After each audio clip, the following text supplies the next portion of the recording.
Hi friends, ഇന്ന് നമുക്ക് എണ്ണയിലിട്ട് മുക്കി പൊരിച്ചെടുക്കാത്ത നല്ല ടേസ്റ്റ് ആയിട്ടുള്ള പൊരിച്ച പത്തിരി എങ്ങനെ ഉണ്ടാക്കാൻ നോക്കാം.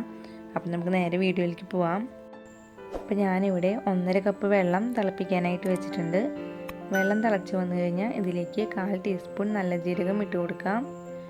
പിന്നെ ഇതിലേക്ക് 5 ചുവന്നുള്ളി ചതച്ചിട്ട് ഇട്ട് കൊടുക്കാം. പിന്നെ 1/2 കപ്പ് നാളികേരം ചിരകിയതിട്ട് കൊടുക്കാം. പിന്നെ ഇതിലേക്ക് ആവശ്യത്തിന് ഉപ്പിട്ട് കൊടുക്കാം. അതിനുശേഷം ഇത് നന്നായി ഒന്ന് തിളപ്പിച്ചെടുക്കാം. നന്നായി തിളച്ച് കഴിഞ്ഞാൽ ഇതിലേക്ക് 1 കപ്പ് അരിപ്പൊടി, നമ്മൾ പത്തിരിക്കൊക്കെ എടുക്കുന്ന അരിപ്പൊടി തന്നെ, നല്ല നൈസായിട്ടുള്ള അരിപ്പൊടി കുറേശ്ശെ ഇട്ട് കൊടുത്തിട്ട് നന്നായി ഇളക്കി കൊടുക്കാം. അപ്പോൾ അരിപ്പൊടി ഇട്ട് കൊടുക്കുമ്പോൾ നമുക്കൊരു മീഡിയം ടു ലോ ഫ്ലെയിമിൽ വെച്ചാൽ മതിയാവും. ഇപ്പോൾ ഇത് നന്നായി മിക്സ് ചെയ്തെടുത്ത് കഴിഞ്ഞിട്ടുണ്ട്. ഇനി ഫ്ലെയിം ഓഫ് ചെയ്ത് കൊടുക്കാം. അതിനുശേഷം ഇത് നന്നായി ഒന്ന് കുഴച്ച് കൊടുക്കണം. ഇപ്പോൾ ഞാൻ കൗണ്ടർ ടോപ്പിൽ വെച്ചിട്ടാണ് കുഴച്ചെടുക്കുന്നത്. അപ്പോൾ ഈ ഒരു ചൂടോട് കൂടി തന്നെ മെല്ലെ ഒന്ന് കുഴച്ചെടുക്കുക. അപ്പോൾ ചൂടോട് കൂടി തന്നെ കുഴച്ചെടുക്കണം. അപ്പോഴാണ് നമുക്ക് നന്നായി പരത്തിയെടുക്കാനായിട്ട് പറ്റുള്ളൂ.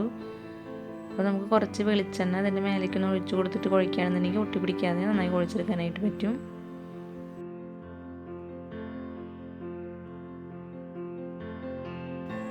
ഇപ്പോൾ മാവ് നന്നായി കുഴച്ചെടുത്തിട്ടുണ്ട്. ഇനി ഇതൊന്ന് പരത്തിയെടുക്കണം.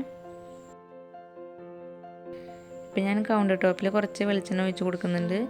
അപ്പോൾ ഇത് നന്നായി ഒന്ന് പരത്തി കൊടുത്തിട്ട് ഇവിടെ വെച്ചിട്ട് ഇതൊന്ന് പരത്തിയെടുക്കാം. അപ്പോൾ ചപ്പാത്തി പോലെ വെച്ചിട്ട് ഇതൊന്ന് പരത്തിയെടുക്കാം. അപ്പോൾ കുറച്ച് കനത്തിലാണ് പരത്തിയെടുക്കേണ്ടത്.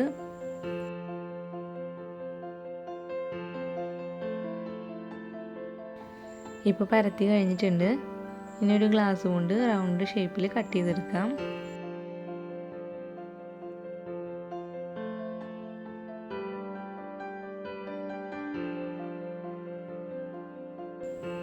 ഇനി നമുക്ക് ഓരോന്നായിട്ട് എടുക്കാം. അപ്പോൾ നല്ല റൗണ്ട് ഷേപ്പിൽ തന്നെ കിട്ടിയിട്ടുണ്ട്. അപ്പോൾ ഈ ഒരു കനത്തിലാണ് പത്തിരി വേണ്ടത്. ഇപ്പോൾ കൗണ്ടർ ടോപ്പിൽ വെളിച്ചെണ്ണ പുരട്ടി കൊടുത്തത് കൊണ്ട് നമുക്കിത് ഒട്ടി പിടിക്കാതെ ഓരോന്നായിട്ട് എടുക്കാൻ പറ്റുന്നുണ്ട്. ഇനി ബാക്കി വന്ന മാവ് ഒന്നുകൂടി ഒന്ന് കുഴച്ചെടുത്തിട്ട് കൗണ്ടർ ടോപ്പിൽ കുറച്ച് വെളിച്ചെണ്ണ ഒഴിച്ച് കൊടുത്തൊന്ന് പരത്തിയതിന് ശേഷം മുന്നേ ചെയ്ത പോലെ തന്നെ പരത്തി കൊടുത്തിട്ട് റൗണ്ട് ഷേപ്പിലാക്കി എടുക്കാം. അപ്പോൾ ഞാൻ ഇതേപോലെ ചെറിയ പത്തിരികളാക്കി എടുത്തിട്ടുണ്ട്. ഇനി ഒരു പാനിലേക്ക് കുറച്ച് വെളിച്ചെണ്ണ ഒഴിച്ച് കൊടുത്തിട്ട് നന്നായി ചൂടാവുമ്പോൾ ഓരോ പത്തിരി ഇതിലേക്ക് ഇട്ടിട്ടൊന്ന് പൊരിച്ചെടുക്കാം. അപ്പോൾ വെളിച്ചെണ്ണയിൽ ഇത് പൊരിച്ചെടുക്കുമ്പോഴാണ് നല്ല ടേസ്റ്റ് ഉണ്ടാവുക. ഇപ്പം നിങ്ങൾക്ക് മുക്കി പൊരിച്ചെടുക്കണമെന്നുണ്ടെങ്കിൽ കുറച്ചും കൂടി അധികം വെളിച്ചെണ്ണ ഒഴിച്ച് കൊടുത്തിട്ട് നന്നായി ചൂടാവുമ്പോൾ ഓരോന്ന് ഇതിലേക്ക് ഇട്ടിട്ട് മുക്കി പൊരിച്ചെടുക്കാവുന്നതാണ്. പക്ഷെ ഞാനിതിൽ ഇങ്ങനെയാണ് ചെയ്യുന്നത്. അപ്പോൾ ഈ കുറച്ച് വെളിച്ചെണ്ണ ഉപയോഗിച്ചിട്ട് തന്നെ നമുക്കിത് തിരിച്ചു മറച്ചിട്ടൊന്ന് പൊരിച്ചെടുക്കാം. അപ്പോൾ ഒരു മീഡിയം ഫ്ലെയിമിൽ വെച്ചാൽ മതിയാവും. ഇപ്പോൾ ഒരു ഭാഗം ഏകദേശം ആയിട്ടുണ്ട്. ഇനി ഇതൊന്ന് തിരിച്ചിട്ട് കൊടുക്കാം. അപ്പോൾ എൻ്റെ ഈ ചാനൽ പുതിയതായിട്ട് ആരെങ്കിലും കാണുന്നുണ്ടെങ്കിൽ പ്ലീസ് ചാനൽ ഒന്ന് സബ്സ്ക്രൈബ് ചെയ്യുക. പിന്നെ ഈ വീഡിയോ ഇഷ്ടമാണെങ്കിൽ ലൈക്ക് ചെയ്യാനും ഷെയർ ചെയ്യാനും മറക്കരുത്.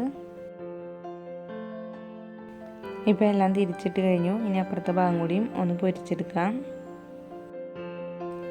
ഇപ്പോൾ പൊരിച്ച പത്തിരി റെഡി ആയിട്ടുണ്ട്.